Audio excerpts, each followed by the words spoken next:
In this video, we shall talk about a famous British English drama written by T.S. Eliot. The name of this play is Murder in the Cathedral. History and drama, these are excellent ways of learning English because they give you the content, they give you the material from which you can improve your English. I'm giving you such an example in T.S. Eliot's famous play Murder in the Cathedral. This is a historical play which was enacted in the 20th century, but the story belongs to the 12th century. The word murder, of course, is very important because that is the kind of terminology which the 20th century liked. But actually, it is the story of the martyrdom of the Archbishop of Canterbury, Thomas Becket. Now, this story is a famous historical document which T.S. Eliot borrowed. I have already done for you a famous poem by T.S. Eliot, and that is The Wasteland. You can look at the videos of the past 1.5 years. You will find Wasteland there. Today I'm doing a play by the same writer, T.S. Eliot, famous 20th century writer. But this story, as I told you, is about the martyrdom. The word martyrdom implies that you sacrifice your life for an ideal. Usually, in this case, it is a religious ideal. You sacrifice yourself for the religion. And the conflict in this play is that the King Henry II, and the Church, Archbishop of Canterbury, they are in conflict. They want to prove who is higher. It's either the church or the state. A similar thing I have also shown you in Bernard Shaw's play St. John. Again, you will find the video. So here, this play, which has two parts, part 1 and part 2, with something in the middle called the interlude. These are all new words for you, so it's good for vocabulary development. Interlude is something which comes in the middle, and there are two parts and there is something in the middle, a short part. We call it as an interlude. It is slightly different from what is happening in the other two parts. Archbishop of Canterbury, at this time, England was a Roman Catholic country.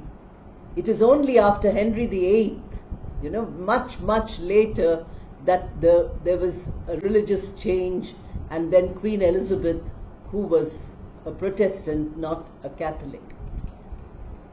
This will happen much later, but now at this point, the church is the Catholic Church, and it is always supposed to be more powerful than the king. The king feels threatened that the Archbishop is becoming powerful.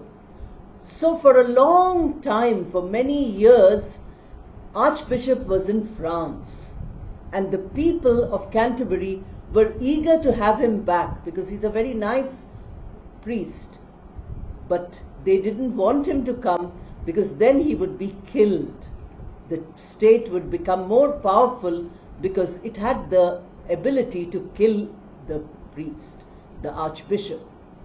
But at this point, when the play begins, Archbishop Thomas Becket comes back from France, and all his priests tell him that you should not have come, you should have stayed there.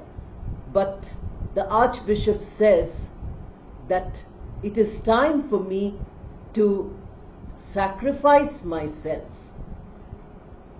This is the time of Christmas, and during this time he gives a sermon A sermon is what the bishop or archbishop says in the church. They give a lecture, they talk about religion. So at that time he says, all of us think of Christmas as a joyous occasion, but it is also an occasion of martyrdom, because the day Christ was born, the promise was that he would sacrifice his blood for redeeming humanity. Therefore, that is always there, the concept of sacrifice. And then we see the play, which is written in verse, you must understand, except for where the villains speak. The villains are the knights who come to kill him in part 2.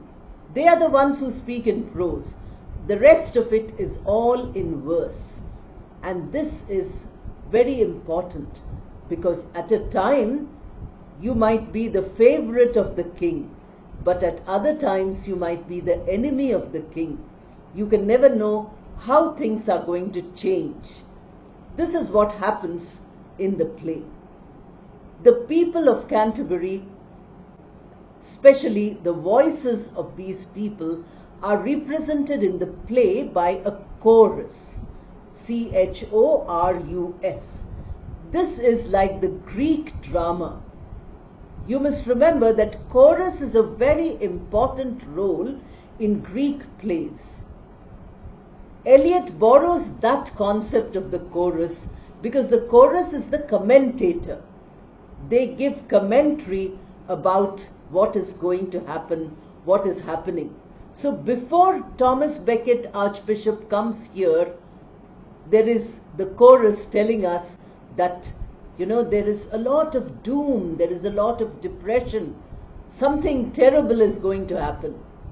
And in between the first act and the second act, again, periodically you find the chorus giving you the commentary. On the stage, you don't see the murder. Archbishop being killed is not shown on the stage. That will happen in the second part. But it is the chorus who will tell us about it, about his martyrdom. But before this, we have the 4 tempters. Tempters are the people who give you some, promise by saying, if you do this, this will be wonderful. Remember, I gave you an entire play on temptation, and that is Dr. Faustus by, Marlowe. That was also a 16th century play, like Shakespeare's plays, which I have given you plenty. So this is, although it is 20th century, it's not 16th century, but he's writing about a time which is much earlier, many centuries earlier. The concept of temptation is there, because Christ also had to face temptation. It is not as though he didn't have temptation.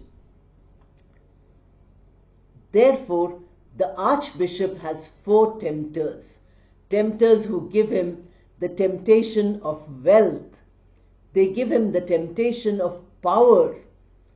And then they also give him the temptation, the last tempter, the temptation of martyrdom, by saying that if you become a martyr, people will worship you forever. Canterbury is still a very holy place, and people still visit it. So this place, if you give your life to the church, if you give your life for the good of the people, then you will become a martyr.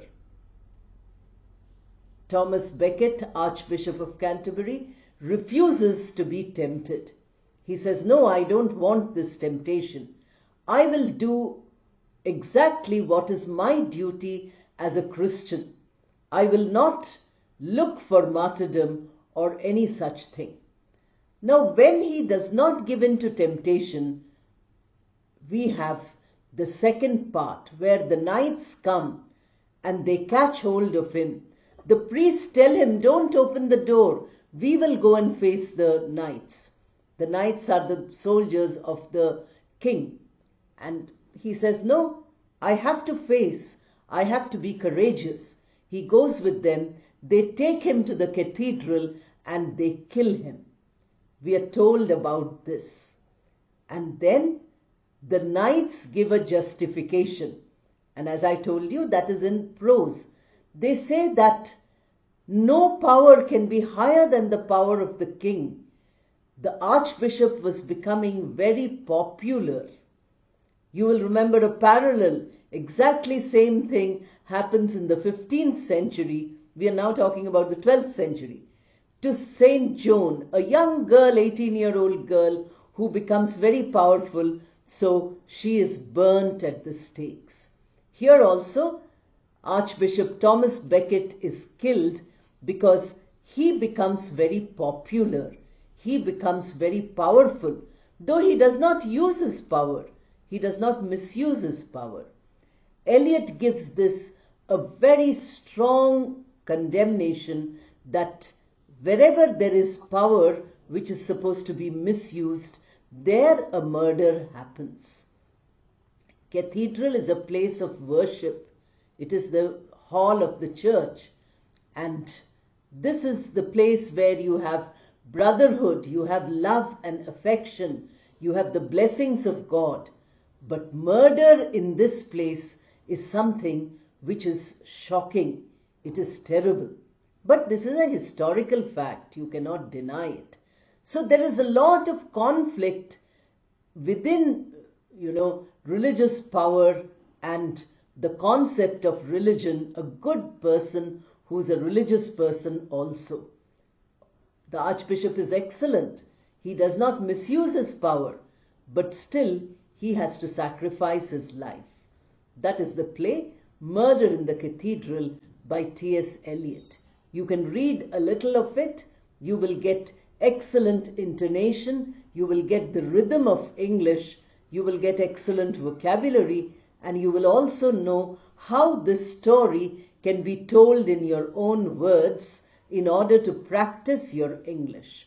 For students of literature, this is a very important play, and you can read the entire play and listen to this video, whatever few points I have given you about the play.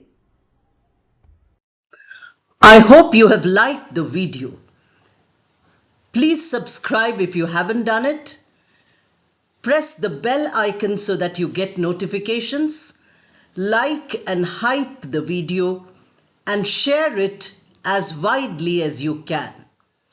Join the channel as a member to attend all the live classes I conduct and also to get other benefits. Thank you and all the best.